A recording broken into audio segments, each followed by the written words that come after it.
Hello everyone, welcome to Master Cherry Mom's World. So today we have brought the video of UTI during pregnancy. ठीक है, आज का topic है UTI, urinary tract infection during pregnancy and otherwise भी जब pregnancy नहीं भी होती तब भी यूटीआई हो जाता है. तो आज इस टॉपिक पे हम बात करेंगे. बट वीडियो को स्टार्ट करने से पहले चैनल को लाइक करिए, सब्सक्राइब करिए एंड शेयर करिए. चलिए तो अब स्टार्ट करते हैं. आज का टॉपिक है यूटीआई. तो बेसिकली यूरिनरी ट्रैक्ट इन्फेक्शन क्या होता है, क्यों होता है और कैसे होता है, और इसको हम कैसे प्रिवेंट कर सकते हैं प्रेगनेंसी के टाइम पे और अदरवाइज वैसे भी बिना प्रेगनेंसी के. तो यूरिनरी ट्रैक्ट इन्फेक्शन प्रेगनेंसी में तो इसलिए हो जाता है कि समटाइम्स क्या होता है कि एक तो हार्मोनल इम्बैलेंस हो जाता है या फिर फ्लूइड इनटेक कम हो जाता है. फ्लूइड मतलब पानी वगैरह, ये कम इनटेक होता है प्रेग्नेंट विमेन का. या फिर थर्ड रीजन ये भी हो सकता है कि जो हमारा यूरिनरी ट्रैक्ट होता है वो चेंज हो जाता है, उसके चेंजेस आ जाते हैं क्योंकि यूट्रस का साइज जो है वो इंक्रीज होता है, जो कि वेट भी साइड बाय साइड इंक्रीज कर रहा होता है. जब वेट इंक्रीज होता है और यूट्रस का साइज इंक्रीज हो रहा होता है तो क्या होता है कि जो हमारा गॉल ब्लैडर होता है वो दब जाता है. ठीक है, जब वो हल्का सा भी दब जाएगा तो उस पर वेट आ जाता है तो क्या होता है कि यूरिन पास नहीं होता इजिली. ठीक है, तो इसलिए भी हमें यूटीआई हो जाता है प्रेगनेंसी के टाइम पे. ठीक है, तो this is the main reason. अब सिम्टम्स क्या क्या है अगर हमें यूटीआई हो जाता है प्रेगनेंसी में या फिर अदरवाइज, तो सिम्टम्स क्या क्या है. फर्स्ट सिम्टम्स पेन होगा यूरिन पास आउट करने के टाइम पे. ठीक है, बर्निंग सेंसेशन जिसको हम जलन भी कहते हैं वो भी होती है. फिर दोबारा अर्ज होता है यूरिन पास करने का, मीन्स कि दिल करता है कि बस यूरिन आ ही जा रहा है, रिपीटेडली आ ही जा रहा है, जा रहे हैं पर आता नहीं है, पर फिर भी फील हो रहा है कि आ रहा है. ठीक है, ऐसे फील होता है. फिर समटाइम्स क्या होता है, फीवर भी आ जाता है. चिल्स, ठंडा ठंडा सा लगने शुरू हो जाता है बॉडी पे, है ना, ये गूज बम्स ऐसे खड़े होने शुरू हो जाते हैं, ये होता है. और उस कई बारी ये भी एक सिम्टम है कि हम जैसे यूरिन पास करते हैं तो वो प्रॉपरली पास आउट नहीं होता है. ठीक है, क्या होता है कि यूरिन हमने किया लेकिन थोड़ा सा यूरिन रुक गया, वो पास आउट नहीं हो पाया. वो जो यूरिन जब रुक जाता है उसमें बैक्टीरियाज हो जाते हैं और जिसकी वजह से भी ये चीज हो जाती है. ठीक है, तो ये भी एक सिम्टम है कि यूरिन प्रॉपर पास आउट नहीं हो पाता. अब हम इसको ट्रीट कैसे कर सकते हैं, प्रिवेंट कैसे कर सकते हैं इसको कि ये हो ही ना. तो इसके लिए फर्स्ट ऑफ ऑल तो फ्लूइड इनटेक में कोकोनट वाटर, लस्सी, पानी. वाटर आपको मिनिमम 8 ग्लासेस पीने हैं दिन के. ठीक है, 8 ग्लासेस कह लीजिए या फिर 3 लीटर्स ऑफ वाटर कह लीजिए. ठीक है, ये आपको लेना ही लेना है. एंड उससे भी ज्यादा आप एक चीज देखिए, अगर आप 3 लीटर्स वाटर ले रहे हैं तो उसके साइड बाय साइड अगर आप और भी फ्लूइड इनटेक ले लेंगे वो भी वेल एंड गुड है. अगर आप टोटल 3 लीटर्स लेना चाहते हैं पूरे दिन का तो उसमें आप पानी भी ले लीजिए, उसमें बाकी फ्लूइड्स भी ले सकते हैं, लस्सी वगैरह, है ना, ये भी ले सकते हैं, कोकोनट वाटर. ठीक है, तो थर्ड रीजन थिंग ये होगी जिससे हम प्रिवेंट कर सकते हैं. फोर्थ रीजन, अगर आपको फीलिंग आ रही है कि आपको यूरिन करना है, चाहे वो थोड़ा ही क्वांटिटी में क्यों ना हो, तो आपने जाना है. आपने लेजीनेस नहीं, अपने में लेजीपन नहीं आने देना, आलस नहीं आने देना कि नहीं जाना, थोड़ा सा यूरिन आ रहा है, ये वो नहीं, जाइए, उसको पास आउट करिए, जरूर करिए. ठीक है, उसके बाद आपका जो वेजाइनल एरिया है उसको क्लीन करिए. जब आपने यूरिन पास कर दिया उसको क्लीन करिए. पानी लीजिए, उससे टैप कर लीजिए, पानी से थोड़ा सा पैड करिए और उसके बाद टॉवल लीजिए, कोई भी ड्राई एक कपड़ा रख लीजिए कॉटन का. आपने आगे से पीछे की तरफ साफ करना है, उसको सुखा लेना है, ड्राई करना है उस वेजाइनल एरिया को, ना कि पीछे से आगे की तरफ. Keep this thing in mind.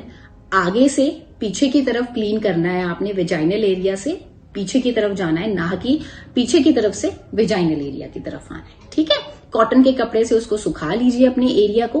ठीक है, ये हो गया. नेक्स्ट थिंग, आपने हमेशा कॉटन की पैंटीज पहननी है. ठीक है, कॉटन की पैंटीज पहनिए.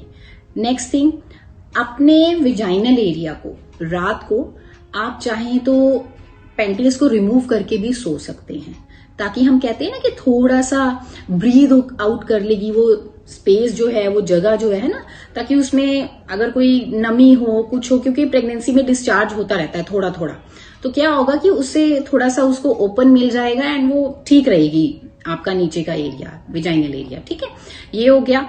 उसके बाद जो भी आपके अंडरगारमेंट्स हैं, जो भी आपकी पैंटी है, उसको एक साइज लूज पहनिए, एक बड़ा साइज लीजिए, सो डैट कि आपको टाइट ना हो प्रेगनेंसी के टाइम पे, फीलिंग ना हो कि टाइट है, ये है, वो है, ठीक है। And don't apply any ointment और anything at your inner areas, vaginal areas, कभी मत अप्लाई करिए अनलेस एंड अनटिल आपको किसी आपके डॉक्टर ने प्रिस्क्राइब किया, ठीक है। उसके बाद आप अगर फिर भी आपकी ये चीज नहीं जाती है, एक और चीज, मेन चीज मैं आपको बताती हूँ।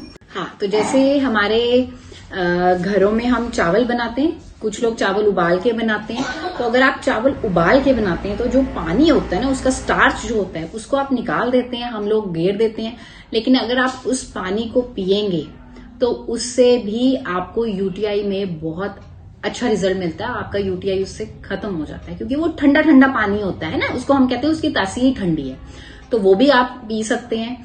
और नेक्स्ट थिंग, आप चाहें तो जब भी आप वॉशरूम जा रहे हैं, टॉयलेट जा रहे हैं, हमेशा अपने टॉयलेट को क्लीन रखिए, अपने टॉयलेट को गंदा मत रखिए। कहीं यूज करना है तो गंदा टॉयलेट मत यूज करिए, उसको क्लीन करो, सुखाओ अच्छे से, वॉश आउट करो, क्लीन करो, उसके बाद ही यूज करो, ठीक है। आप और जब भी वॉशरूम जा रहा है, कोई भी आपके घर में जा रहा है, मेक इट अ रूल कि पानी जरूर फेंक के आए, अदरवाइज कहीं को हैबिट होती है वॉशरूम जाते हैं, दे डोंट, है ना, तो मेक इट अ हैबिट कि आप जरूर घेर के आए, ठीक है। तो ये चीजें हैं जिनसे हम यूटीआई को प्रिवेंट कर सकते हैं। अब अगर फिर भी आपका यूटीआई ठीक नहीं हो रहा है तो डेफिनेटली आपको डॉक्टर के पास जाना चाहिए, वो आपको रिकमेंड करेंगे एंटीबायोटिक्स के लिए। अब जब भी बात एंटीबायोटिक्स की होती है तो आपको ये ध्यान रखना है, आप अपना ट्रीटमेंट खुद से नहीं करेंगे। एक यूरिन कल्चर होता है, ठीक है, एक नॉर्मल यूरिन टेस्ट होता है, एक यूरिन कल्चर होता है। नॉर्मल यूरिन टेस्ट में तो पस सेल्स आ जाते हैं, लेकिन उससे ये तो पता चल जाएगा कि हाँ आपको यूटीआई हुआ है, प्रॉब्लम है। लेकिन जो यूरिन कल्चर होता है, वो जो होता है, उससे ये पता चलता है कि कौन सा बैक्टीरिया है जिसकी वजह से यूरिन इन्फेक्शन हुआ है, और उस बैक्टीरिया के लिए कौन सी एंटीबायोटिक दी जानी चाहिए, वो आपके डॉक्टर ही रिपोर्ट देखने के बाद बताते हैं। यूरिन टेस्ट जो होता है नॉर्मल, उसमें भी आप अर्ली मॉर्निंग का यूरिन दे सकते हैं, और जो यूरिन कल्चर होता है उसमें भी आप अर्ली मॉर्निंग का यूरिन ही देते हैं। डिफरेंस सिर्फ इतना है कि यूरिन जो नॉर्मल टेस्ट है उसमें आपको रिपोर्ट उसी दिन इवनिंग तक मिल जाती है या फिर 3-4 आवर्स में, और यूरिन कल्चर जो है उसकी रिपोर्ट आपको 48 आवर्स के बाद मिलती है, मींस 2 डेज के एंड पे मिलती है, सेकेंड डे के एंडिंग पे मिलती है, नहीं तो थर्ड डे पे मिलती है मॉर्निंग में, ठीक है, ये डिफरेंस है। तो इस चीज का खास ध्यान रखिए, अपना ट्रीटमेंट आप खुद नहीं करेंगे, और प्रेगनेंसी में तो बिल्कुल नहीं करेंगे आप ट्रीटमेंट। और नेक्स्ट थिंग, अगर आप इसको नहीं ध्यान देते हैं, आप सोचते हैं कि मैं ऐसे ही इसको ठीक कर लूंगी या फिर कर लूं, जो भी है, तो आपने ये ध्यान रखना है, ये चीज को आप प्रेगनेंसी में इग्नोर मत करिए, इससे बहुत प्रॉब्लम्स होती हैं। फॉर एग्जाम्पल, इससे सबसे पहले तो आपको कहीं पेन्स ना स्टार्ट हो जाए, इन्फेक्शन हो जाएगा तो पेन स्टार्ट हो सकती हैं। अगर आप इसको ध्यान नहीं देंगे, ठीक नहीं करना चाहेंगे, डॉक्टर को नहीं कंसल्ट करेंगे। Second thing, pre term delivery भी हो जाती है, ठीक है। थर्ड थिंग, आपको इससे किडनी में भी प्रॉब्लम आ सकती है, आपके किडनीज भी इन्फेक्शन हो सकता है, ठीक है। तो आपने ये ध्यान रखना है। और साइड बाय साइड आपको ये जरूर ध्यान रखना है कि आप बिल्कुल भी डॉक्टर की एडवाइस के बिना कोई मेडिसिन नहीं लेंगे प्रेगनेंसी में। So this is all about UTI. I hope आप सबको प्रॉपर से समझ आया होगा। मैंने अपना एक्सपीरियंस शेयर किया है, जो मेरे साथ होता था वो मैंने आपको बताया है। आई होप ये आपके लिए बिल्कुल हेल्पफुल रहा होगा। So that's it for today only. I hope आपको वीडियो अच्छी लगी तो लाइक करिए, सब्सक्राइब करिए और शेयर करिए, एंड जरूर कमेंट सेक्शन में पूछिए अगर आपको कुछ नहीं समझ आया। Okay, bye, take care.